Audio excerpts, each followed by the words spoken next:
And let me hit you with a news flash. Colby Covington was a fraud this whole time.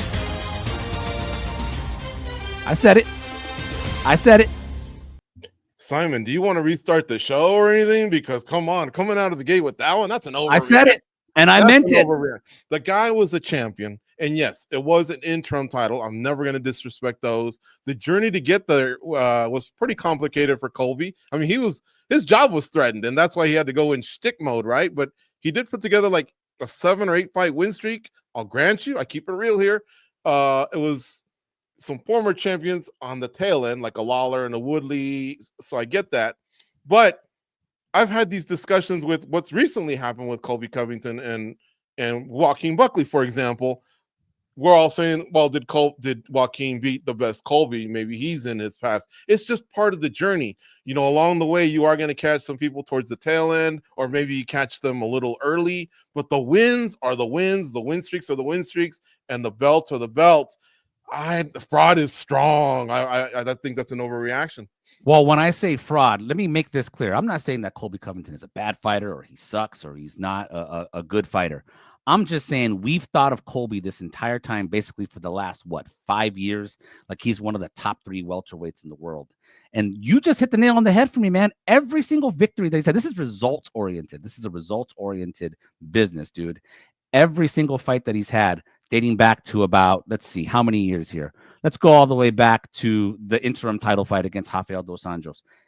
Rafael dos Anjos had just moved over from the lightweight division. He beat a lightweight, essentially, to claim the interim title. Then he beats Robbie Lawler on the decline. He beat Tyron Woodley on the decline. He beat Jorge Masvidal after Jorge Masvidal had his 15 minutes of fame, basically.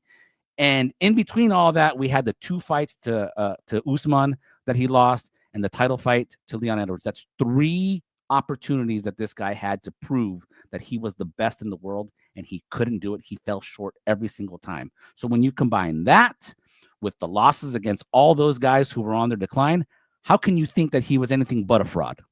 The last 5 years, he has seemed a little bit like what you're saying. He's fought once a year dating back to 2020.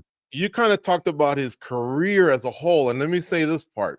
When he fought Kamaru Usman after that run, he was up 2-0 going into the round 3, and then going into round 5, it was basically 2-2. You lost, George. When you do that against one of the all-time great welterweights, it tells me you're not a fraud. You're good, man. You're good. He lost, George. He lost. Bottom line is he lost. He did, but he didn't get smoked. He didn't get smoked in that fight. He got finished. He got finished.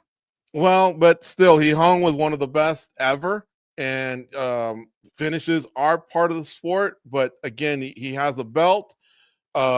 He's got credible wins, so I would only say the decline hasn't been pretty. I'll grant you that, but he's not been a fraud as a welterweight. Plus, can I just say this too, George? Like, his whole thing has been built on a fake character, this MAGA character, this Trump-loving MAGA character for the last 4 years.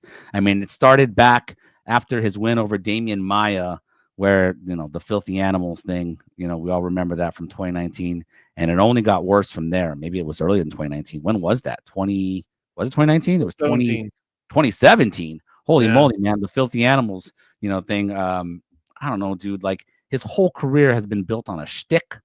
And then you just look at the results, coming up short in the biggest moments.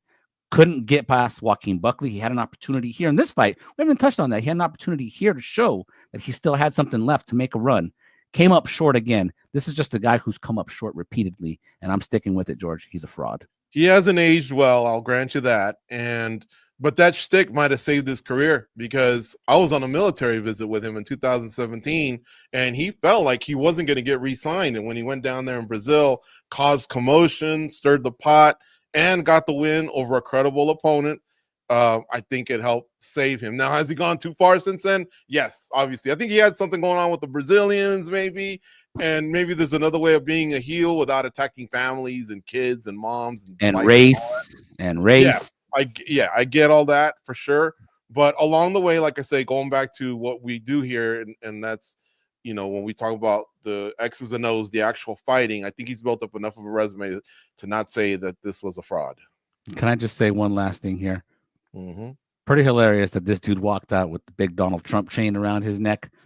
kissed it on the lips. Curious choice, interesting choice for a guy who just a few days earlier was questioning John Jones's sexuality in a media day, dude. So, man, a fitting conclusion, I think, to Colby Covington's, I guess, time at the top, because certainly, even though you think it's an overreaction that I'm calling him a fraud this whole time, we do agree on this. I think his time at the top of welterweight is done.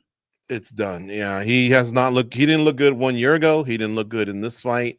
And unless he fights another aging star like a Wonderboy Thompson or a Dorino Burns, then I just don't see one of the young cats like a Shav Cat, who already has a fight with probably Della Maddalena, Ian Gary. I don't think it'd be a good night for Colby. MMA Junkie AI.